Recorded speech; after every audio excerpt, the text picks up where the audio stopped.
Hey guys, I'm not hiking today, but I will be setting up a new one-man trekking pole tent and a sleeping pad. When you first start out hiking, you may find that you're using some heavier equipment. As time goes on, you're going to want to lighten that equipment out. So I did start with a REI camp bundle. It had a Camp Dome 2 tent in it, a sleeping bag, and also a sleeping pad that was self-inflating. What I quickly found out was that the tent leaked on your face when you were in any kind of rain. So I took it back, and now I'm trying this new tent out. It's a lot lighter, so it's kind of like an ultralight tent. You don't have any poles in it. You're going to use one of your trekking poles, which I never go hiking without. Also, the sleeping pad is not self-inflating. It takes about 14 breaths to blow it up. It only weighs 16.6 ounces. I'm going to try to link to both of these products in the description. So if you're interested, check them out. We'll see how this goes.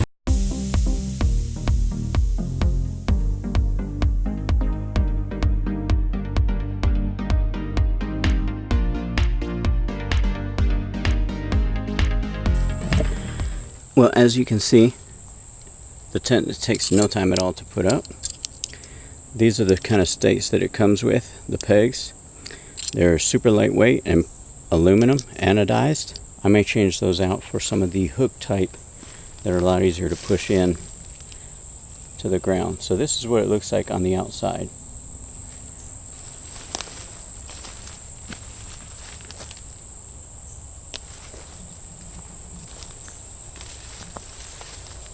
Going all the way around. I'm excited to see a vent up here at the top and one down at the bottom. So let's take a look inside here. So inside you have room for probably yourself, sleeping pad, sleeping bag, and down here at the end there's a pocket for putting your things you don't want to lose. Up here you have the vent, and also one down at the bottom that looks like you can roll those up. In the middle you have a trekking pole. One thing that it mentions is to never use the pointed end that you use on the ground, to either use the rubber foot that comes with it or to put the handle in this little notch right up here at the top. So far, looks like it's well made. Let's get inside and set the sleeping pad out. So inside, now you'll see the sleeping pad. And what's crazy is they're almost color matched. I didn't do that on purpose.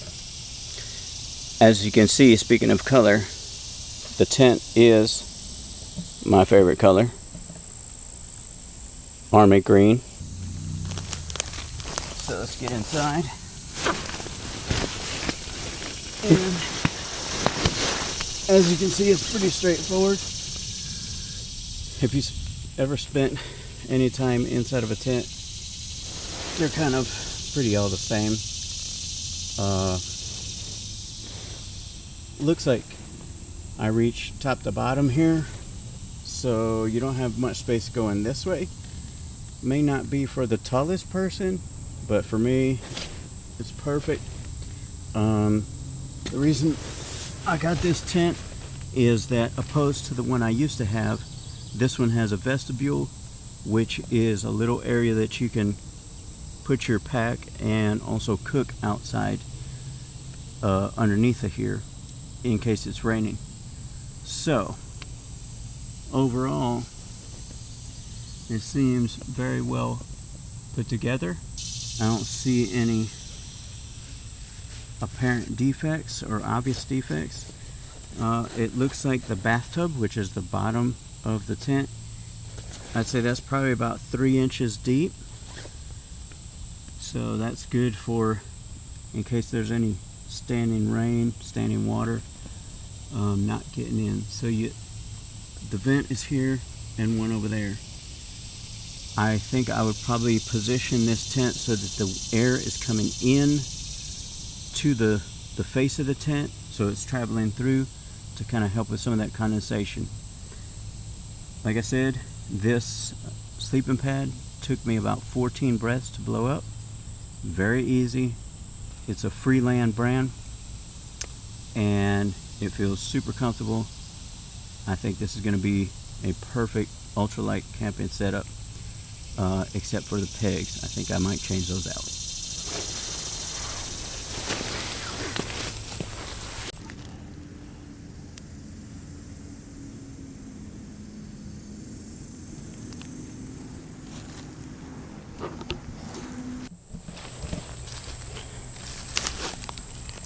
So the sleeping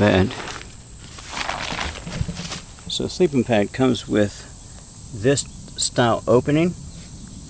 Inside there's a check valve. You'll see it inside of there. So what I do is when I'm letting the air out of it, I push the check valve so that it's in the open position and kind of holding itself like that. That will allow you to roll it up without it holding the air in the whole time. Now inside the bag with the pad is a patch kit, just in case you spring a leak. So that is a handy thing to have, just in case.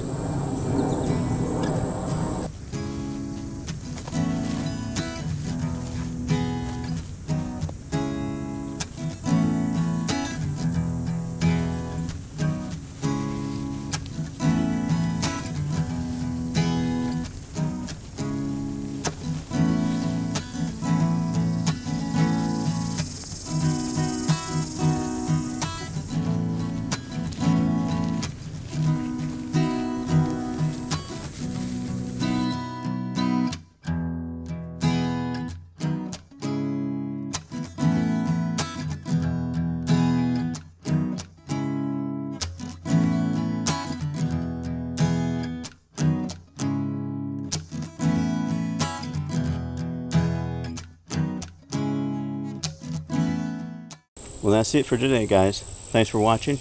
I'm going to get everything packed up and put away in the backpack and ready for the next hike. If you have any questions, leave them in the comments. Be sure to like this video and subscribe if you're looking to learn more about camping, backpacking, or hiking in South Carolina.